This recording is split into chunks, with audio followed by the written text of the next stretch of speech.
now have I hit 38 countries before I'm 26. So the travel that I grew up doing when I was younger was mostly domestic, and most of it was to visit families. So sure, we had the occasional trip to Hawaii or to Iowa or to Massachusetts, but for the most part, it was pretty self-regulated. With that, believe it or not, I had never even considered that it was possible to go to places like London or Rome.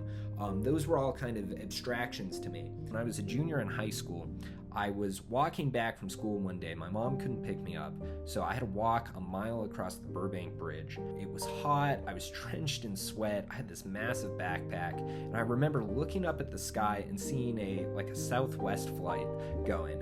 And I remember thinking in the back of my head, like, one day I'm gonna make it. And I like to think that was foreshadowing for everything that happened after. So the years passed and I ended up going to college. COVID hit at about that time, and obviously you couldn't really go anywhere. I started doing some hiking with a friend of mine who was older. He was probably about 40 or 50. One of the things that I realized was that I had such a gift with the amount of time and lack of responsibility that I had at this stage of life, where really, money aside, I did have the freedom to pack up and go wherever I wanted. I had also read a book by Ben Sass called The Vanishing American Adult, which I would highly recommend all of you read, where he basically advocates for young people to go on a coming of age journey in some form or fashion. And I realized between the two of those things that I had not really had that experience. Sure, I had jobs or borderline good college experience, COVID aside, but I still hadn't gotten out of town and experienced something totally foreign from me.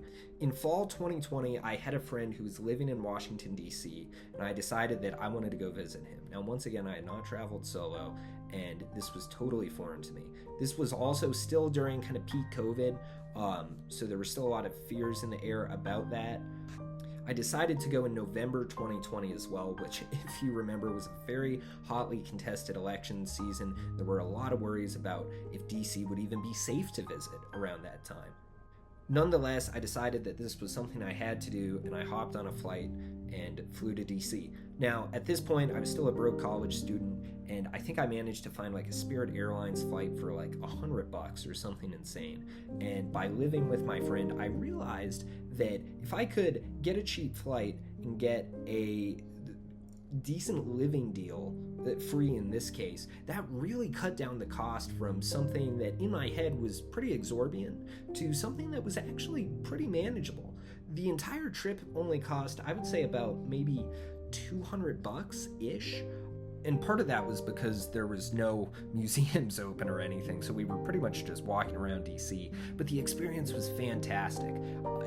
While I was there, they ended up calling the election for Joe Biden, and the city, which was about 90% liberal, you would have thought that World War II had been won. I mean, there were people weeping and dancing in the streets. It was an insane experience, and once again, something that I had never experienced before. When I got there as well, I had no idea how to use public transportation. I had to figure that out from the ground up. So Washington, D.C. really became this training ground for me to learn how to navigate the train and bus system. So now I had a very dangerous combination that even though I didn't have a ton of money, this stuff was actually not super expensive if I was able to stay with a friend or get a good hotel deal. And that's what I did. So I started visiting my friends from college all over the country, from Washington to Tennessee to Alaska. And by staying with them and finding really cheap flights using Google Flights, I was able to get some crazy deals. I did 5 days in Alaska for maybe $300 or $400. Tennessee and Georgia as well, maybe that was $200 or $300. But this was still all domestic. I still hadn't gone outside of the country.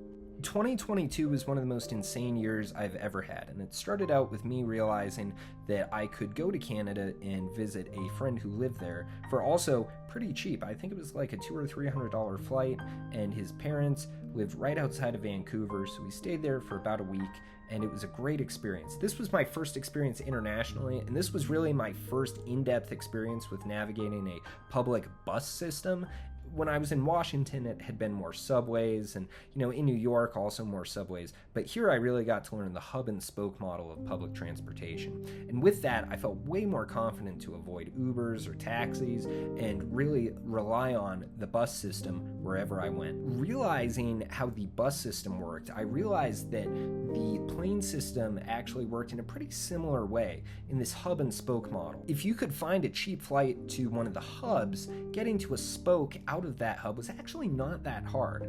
So me and some friends decided to plan a trip to Europe using this model. By sort of hopscotching around Europe, I realized that once you actually got to Europe, flights got really cheap. I mean, we were, obviously flying Ryanair instead of, sitting first class with champagne, but we were able to get $25 flights, $50 flights. We ended up doing Flixbus, and that was like 25 or 50 bucks. So the entire trip, 2 weeks in Europe, I think it only cost about like 1,500 bucks, which is a marginal amount of money. But for 2 weeks in Europe, I mean, bill me at that point. I ended up doing a 3.5-month study abroad in the Middle East, where once again, I realized that since we were over here, you could get to places really cheap. So I was able to go to Austria, Hungary, Greece, Jordan, all these different places out of Tel Aviv for a very small sum compared to, going from Los Angeles. And I knew at the time that even though money was tight, this was something that I definitely wanted to spend money on because A, I had the time, I had the freedom, and I could bypass having to spend thousands of dollars when I was older and more comfortable. I also had friends who were willing to go with me, and we could kind of look out for each other as well as just have a way more pleasant experience. So after my study abroad program, I ended up going back to LA, and after a short stint in Alberta, I ended up moving to Colorado. Now this was another game changer where I realized that with the Denver airport, which was one of those hubs, I could actually get to Europe pretty cheap. So that's what I started to do. Instead of going like skiing on the weekend and spending hundreds of bucks on that, I would just go to Europe on the weekends. And believe it or not, it was not that expensive. I mean, I did a weekend in Portugal for, I think it was like 600 bucks. I did a weekend in Sweden for like 700. Staying very cheap at hostels or smaller hotels, and then not going crazy on the food, just finding a really good flight deal.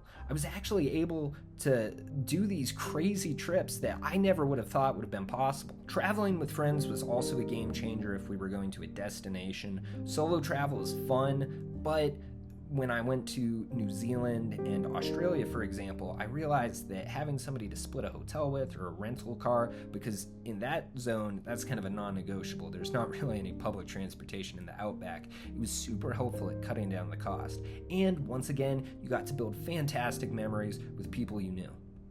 I have found that most people are actually down to travel. It's not too hard to convince somebody to go somewhere. Now, my philosophy of travel is slightly different than mainstream people. I think that if you are in a foreign country, you should not be at the hotel practically any of the time. That means that you should be out walking, out exploring, pretty much from when the sun comes up to when the sun goes down. The caveat to that would be if you got like a resort in a really nice like island area, then absolutely that kind of is your destination.